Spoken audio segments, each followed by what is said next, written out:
કચ્છ જિલ્લામાં ભૂકંપના આંચકાઓની ચર્ચા અંગે ભુજના ભૂવિજ્ઞાન વિભાગ દ્વારા વિશેષ ચર્ચા યોજાઈ હતી।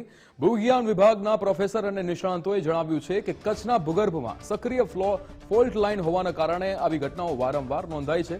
રિસર્ચ દ્વારા અહીંયા ભૂકંપના તાજેતરના ડેટા અને વૈશ્વિક ભૂકંપીય પ્રવૃત્તિની તુલનાત્મક ચર્ચા કરવામાં આવી હતી। કચ્છમાં 17 જુલાઈ 2025થી અત્યાર સુધીમાં 4 મોટા ભૂકંપ નોંધાયા છે। જો કે જાનહાનિ નહીં પરંતુ કેટલાક વિસ્તારોમાં માઇનર નુકસાનની માહિતી મળી રહી છે।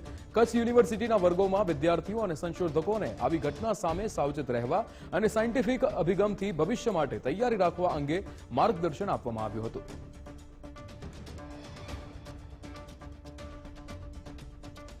કચ્છની અંદર શું છે કે ઘણા બધા ફોલ્ટ છે, મતલબ તમે પાકિસ્તાનથી ચાલુ કરો તો નગર પાર્કર ફોલ્ટ છે, પછી ખાવડાવાળો જે બેલાવાળો પટ્ટો છે એ આઇલેન્ડ બેલ ફોલ્ટ છે, એની વચ્ચે રણમાં અલ્લાબંધ ફોલ્ટ છે, બરાબર। એવી રીતે કચ્છની અંદર જે ભચાઉથી કરીને ગુંદેરી સુધી કચ્છ મેઇનલેન્ડ ફોલ્ટ છે, પછી અંજારથી કરી અને ચાવડા રખાલથી કરીને વળી પાછો વિગોડી સુધી જાય છે એ કટોલી ફોલ્ટ ને વિગોડી ફોલ્ટ છે, પછી કોઠારા અને નહેરા નદી છે નહેરા ફોલ્ટ છે। આટલા બધા ફોલ્ટ છે એની અંદર, એ બધે ફોલ્ટ એક્ટિવ છે।